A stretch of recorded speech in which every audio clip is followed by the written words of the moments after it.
chapter 520, how to make supplication for a dhimmi.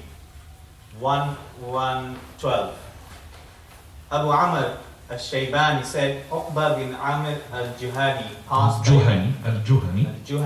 passed by a man who looked like a Muslim who greeted him, and Uqba answered him, saying, And upon you, and the mercy of Allah and His blessings. The servant said to him, He's a Christian. Uqba rose and followed the man until he caught up to him. He said, The mercy of Allah and His blessings are for the believers. But may Allah make your life long, give you much wealth and many children. Right, this hadith we have said that this is Uqba companion. He passed by a man whom he looked like a Muslim. And the last time I discussed that issue, and I would like further as well to discuss it more. Hay'atuhu hay'atu Muslim. He looks like a Muslim. That is, when we say he looks like a Muslim, that is his clothes and even his beard. And that's a very important issue as well. That means if he hadn't got a beard, he would never been thinking that he's a Muslim. You see, unfortunately these days, we find the Muslim looking like anything but the Muslim. And do we talk about that point, which is a very important point. Because the Prophet ﷺ, he says, "Man tashabbaha biqawmin fahuwa minhum." We have said, if you remember, Umar al-Khattab imposed upon the disbelievers to dress up in a special dress to distinguish themselves from the Muslims. Yes? Yes. But we want to add here that the Muslim himself, he should be abiding with what Allah Azza wa Jal had made upon him incumbent. And from that, the prohibition is that to be emulating the disbelievers in terms of his looks, in terms of the way he eats, in terms of the way he's dressed up, in terms of everything. He should be setting aside himself from the disbelievers. How dare you, as a Muslim, to imitate those people who are the dwellers of the hellfire? How dare you, as a Muslim, that is imitating those who cannot even wash themselves in the toilet? They don't have that dress code. They don't have that instruction how to go to the toilet and wash themselves. But you see, the issue is that the weak, he had in his nature to imitate the strong, true or not. That is why you will find that this non-Muslim, he was imitating whom? The Muslims. So the time of the Prophet ﷺ, the power is for Islam. That is why that man was looking like a Muslim. Would you ever find a non-Muslim these days looking like a Muslim? No. Unless he wants to take the mic, puts the iqad on and the mandil, you know. Picture, photo please. You understand that? Or the camel, the top of the camel, show himself. Arabs, you know. But he will not, for example, dress up like us, imitating the Muslims, no way.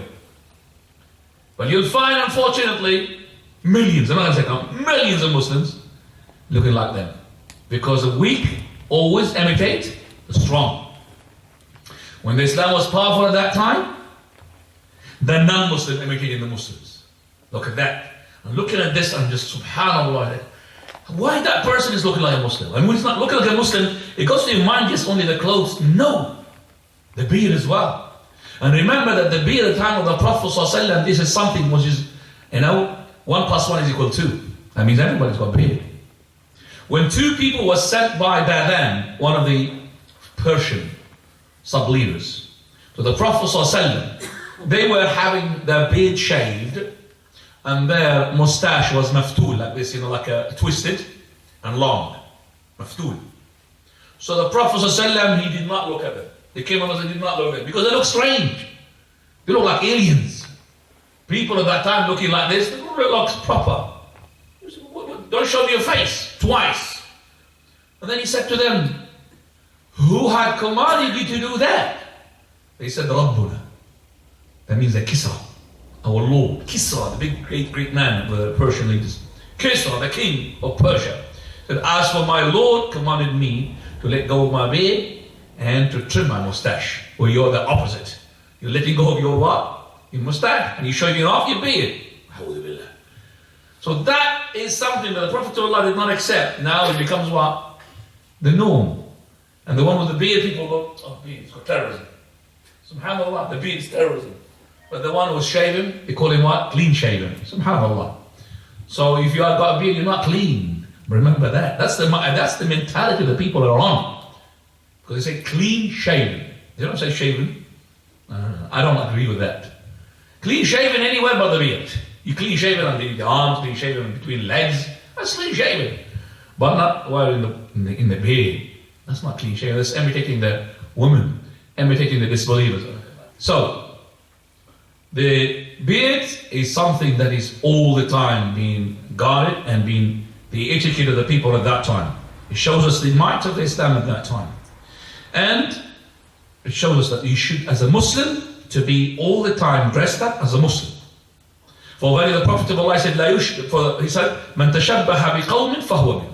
He who imitates people is like from them. And also Abdullah ibn Mas'ud, he said, "La yushbihu az-ziyyu az-ziyy hatta yushbiha al-qalbu al-qalb." Never ever the clothes are to be the same except if the hearts were the same. Don't tell me, don't convince me. Do you understand what I'm saying? Never ever you think, you see that the clothes are the same. It has to be what? The hearts are the similar. So if the clothes are similar, it must have came out from what? Similar hearts. So you don't tell me, for example, a person who's got a baseball cap like this, and a t-shirt of Michael Jackson on top of him, and a trouser and he says he loves Muhammad. The car doesn't work. Or I would say, yes, he loves Michael Jackson. Yes, he loves to be dressed up like the Westerns. Yes, he doesn't want to be like an Islam Muslim person. He's shy to put the thawb on. Shy to put what? The thawb on. The thawb that Allah made it for you as a Muslim. He's shy. You want to put the tight trouser, you need to jump from the 5th floor to go into it. You'll be happy with that. Yeah. You need about 3-4 people to take it out from him. And that's good for him. Which is not good even medically. You know that is not good for your private parts. A'udhu billah. Why do you do that? Why? Why do you imitate people, as I said, that can't go to the toilet there?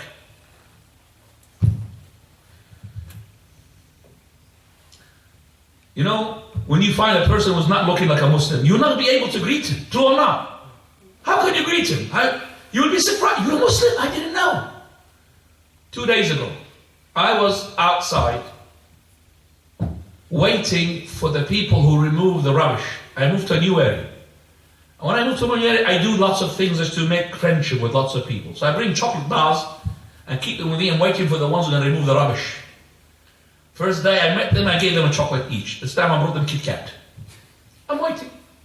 This person comes very early.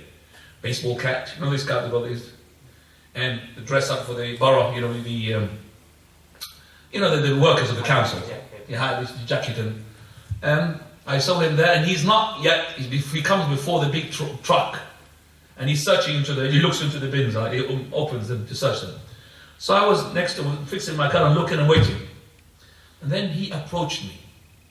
And I said, "How are you? Are you all right? Okay. Are you all right?" He approached me, he didn't say a word.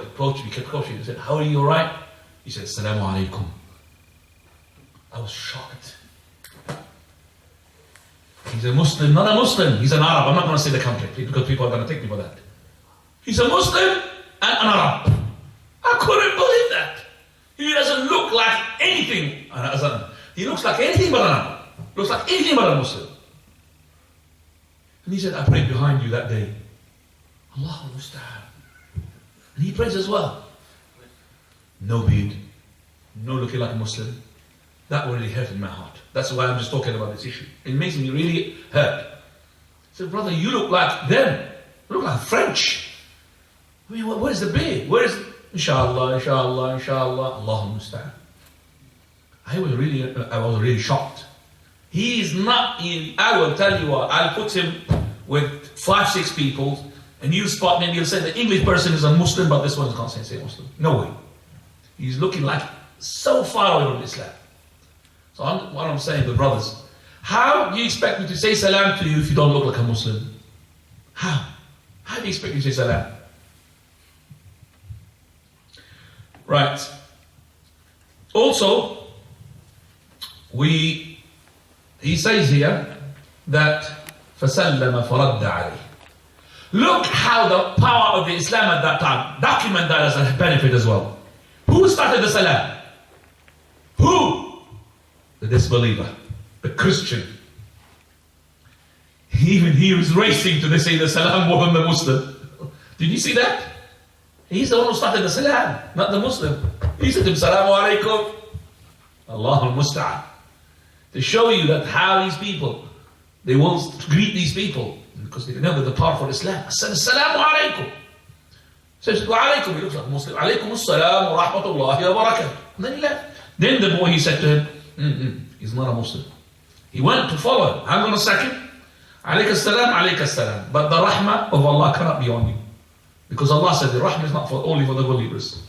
As for the barakat in the akhirah, no barakat for the dunya. Yeah, well, he said to him, may Allah give you long life, may Allah give you money, may Allah give you children. That's barakah in the dunya. But in the hereafter, no barakah, no forgiveness, no rahmah.